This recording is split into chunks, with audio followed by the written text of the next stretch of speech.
When the girl no one ever saw finally disappears, she becomes the government's deadliest invisible weapon. In the meantime, a massive conspiracy could very well be exposed. Hey everyone, this is TH Stories 80, where we narrate fanfiction audiobooks. Now we begin chapter 10, Born into Darkness. Let's dive in. Isolation Room 3, SGC, 1800 hours. While unconscious, Marcy dreamt about becoming invisible for the first time. Her entire existence had been defined by being ignored by the people who could have been her friends and even by her own family. Her older sibling always received more love and affection than she ever did. So, one day, when she raised her hand to answer a question the teacher had posed to the class, Marcy was ignored once again. That was the final straw. As she lowered her hand, she stared in shock. Her hand was fading in and out of sight. She looked up at her teacher, whose back was turned as she wrote on the board. Marcy called out, but she was ignored as usual. She glanced at the other students for help, but they were all taking notes. "No," Marcy whispered as her palm vanished, followed by her lower arm. Panic set in. Marcy jumped out of her seat, grabbed her bag, slung it over her shoulder and hurried out the door. No one said a thing. Marcy sprinted down the hallway and into the women's washroom, heading straight for the mirror. Breathing hard, she watched herself vanish piece by piece. She shook her head as she realized her entire left side was invisible. Only her bag still hung in midair. "Help me!" Marcy screamed as she ran out of the washroom and into the middle of the hallway. "Help me!" She dropped her bag with a loud thud and rushed to the nearest classroom door, pounding on it. She kept shouting until she saw the teacher inside stand up and move toward the door. Marcy stepped back as he opened it and looked around in confusion. Marcy reached out, but froze when she realized her entire body was gone. She looked down at herself. There was nothing to see. The teacher muttered angrily about students playing pranks before returning to the classroom and shutting the door. Marcy stepped back again with her mouth agape. Shock overwhelmed her, and she stumbled to the floor. Frantically, she ran her hands over her invisible body. Arms, legs, waist, chest, face, checking that everything was still in place. She would later learn that when she first became invisible, her brain went into shock, convinced she had lost her body entirely. One of the instructors at the government control facility would later describe the sensation as going blind, but still being able to see. But back in Sunnydale High, Marcy was alone. To survive, she had to learn everything the hard way. The only thing keeping her going was the realization that if she mastered her invisibility, she could exact revenge on those who ignored her. The first step was standing. She crawled to the wall near the lockers, placed her hands against it, and slowly pushed herself upright. Tears streamed down her face as she turned her unseen body and cautiously took a step forward. She knew she had to relearn everything: how to walk, how to hold objects, the length of her arms and legs, even how to find her mouth when eating. That first day was a nightmare. After taking her first few steps, she tripped, her right foot clipping her left, and fell to her knees. To make matters worse, the bell rang. Marcy panicked, scrambling on all fours toward the wall and curling into herself as tightly as possible to avoid getting hurt. She cried silently as the world moved past her. Eventually, she learned to navigate the school without issue, and once she could move, she began killing those who ignored her. 6 months had passed since she turned invisible. She assumed her condition was permanent. 6 months of isolation, of being unseen even by herself, had driven her insane. Eventually, she confronted Buffy and lost, but that encounter introduced her to a branch of the Department of Defense that handled cases like hers, children who were invisible. For the first time, she was accepted, but the training was cruel and unlike anything she had imagined. Marcy learned that invisible people couldn't see other invisible people, just like any normal human couldn't. She first had to learn to fight while invisible, then learn how to kill. They trained with thermal goggles for months, and once they mastered those, they had to train without them. After years of being ignored, her senses sharpened. She learned to read minute muscle movements before an attack, to feel vibrations in the air as she sparred with other invisible trainees. Her speed and strength improved, she discovered her body had become more durable. She once fought someone 3 times her size and endured several hard blows before collapsing. Her instructors told her that strange energy emissions recorded in Sunnydale must have changed her, causing her invisibility. But Marcy knew the truth, the same thing she had heard Buffy and the others discussing when she spied on them: the Hellmouth. In time, she became the program's top assassin and infiltrator. But today she made a mistake, her first since joining. About 3 hours since her fight against Faith, Marcy woke on a cot in a room with a windowed observation deck. Groaning, she pushed herself upright and swung her feet to the floor. She scanned the barren room. Only a single closed glass door stood to her right. She frowned at it before catching movement in the observation booth. Standing, the invisible girl smirked as 2 bald men, one in an Air Force uniform, the other in a black shirt and trousers, watched her through thermal goggles. The uniformed man clasped his hands behind his back. "Miss, my name is General George Hammond. I am commander of this base." "I am Murray," the other man introduced. Marcy watched him stare directly at her. She huffed and wandered around the room. "What is your name?" the general asked. "Who sent you here? Who do you work for? Who informed you about this facility?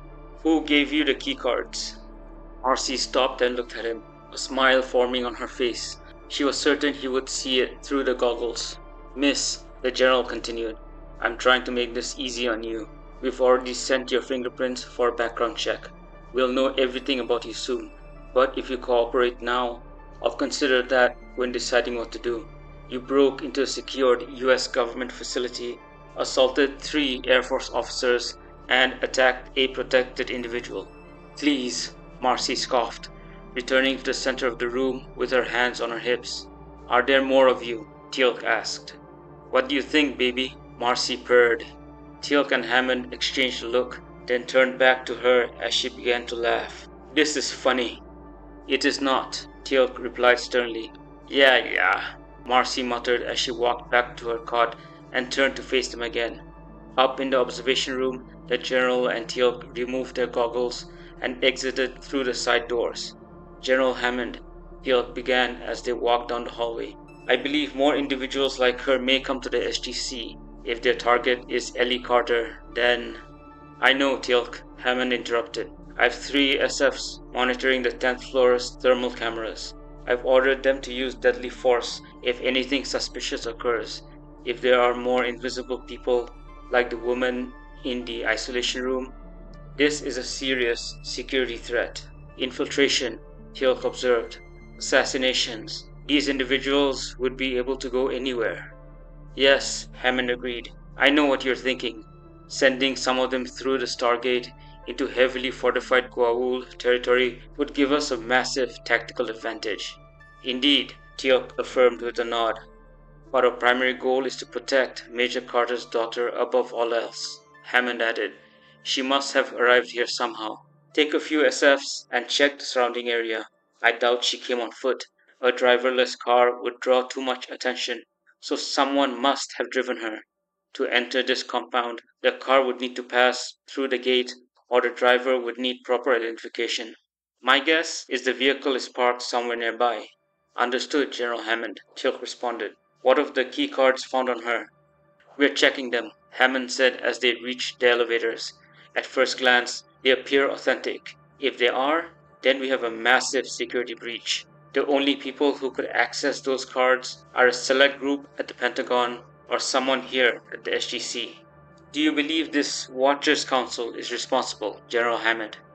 "I'm not sure," Hammond admitted, "but the President said they're well connected, so I wouldn't be surprised." He then turned to Teal'c and told him to get moving while he contacted the President to deliver an update. Teal'c nodded and stepped into the elevator, where he would meet security personnel on the 20th floor to brief them on the plan. General Hammond's office, 1830 hours. Once General Hammond reached his office, he sat down behind his desk and picked up the receiver of the dark red phone. Pressing the second button, his speed dial for the President, he leaned forward as the other line began to ring. "Mr. President." "General," President Ryan replied as he leaned back in his chair in the Oval Office. I was just about to call you. Have you found any information on this Faith Lehane? The one I told you about? The Slayer, the Watchers Council claims we have? Sir? Hammond frowned, confused. He knew he had already briefed the president about who Faith really was, and that the president had ordered the dark-haired Slayer placed under his protection. George, the president continued, I told you about the agreement we had with the council. No Slayers with the military. I don't like it either, but... Mr. President, Hammond interjected, baffled. With all due respect, you asked me to keep us protected. Ryan stiffened at that. General, I've never asked you to do that. Sir, the general insisted. I already prepared Miss Lehane's paperwork. I'm waiting for Major Carter to return so I can obtain a copy of the certificate she received after her child's stillbirth. It was your order, sir. George? President muttered, startled. What are you talking about? Why does Major Carter factor into this? And she had a child? What are you talking about? Sir, Hammond stated as he stood from his chair, Major Carter is the biological mother of Faith Lehane. I have already notified you of this fact. I have the evidence here, including DNA tests. You even said you'd begin a presidential file on her. Wait, you're telling me the Major had a child who died? President Ryan asked as he opened a secure drawer at his desk. Entering a PIN code, he unlocked it, retrieved a folder marked Top Secret, and froze in shock. Inside was a basic personnel file on Faith, complete with his own signature at the bottom. Mr. President? Hammond asked when the line fell silent for several minutes. George, the president murmured, this can't be right. How come I can't remember? Sir, Hammond replied, I intended to brief you again once my report on Miss Lehane was complete. But according to her, the people who attacked her were sent by the Watchers Council. General, the president whispered, reaching toward the intercom button before hesitating. Could one of his own aides have done something to him? Magic existed. He knew that much. Could someone he trusted have used it? The thought twisted in his gut. He rubbed his forehead and continued. What you're saying about Miss Lehane? This wasn't part of any agreement. None of this. This is a foreign entity attempting to kidnap American citizens, Mr. President, Hammond stressed. And not just that. We just took into custody a woman who broke into the SGC. She assaulted 3 people, including our chief medical officer. She also attacked Miss Lehane. Knowing what we know now, she could have been sent to assassinate her. How could she have broken in? The President demanded, pulse quickening. For one thing, sir, Hammond answered. She's invisible. She also appears to have copies of keycards granting access throughout the SGC. Invisible, the President repeated sharply. George, did you say invisible? Yes, Hammond confirmed. As far as I am aware, there are no programs involving invisible individuals. This is a severe breach of security, not just for Stargate Command, but for every branch of the government. I'll find out what I can, George, the President muttered, massaging his temples. He recalled a classified project involving the training of gifted individuals to protect national security. But it was so secretive that even he wasn't aware of specifics. Don't tell me they deal with invisible people, he thought grimly as Hammond continued speaking. That's why they said I'd have plausible deniability. But this? Kidnapping our own on American soil? And if the council ordered the attack on Faith Lehane, then this invisible person may have been sent to kill her.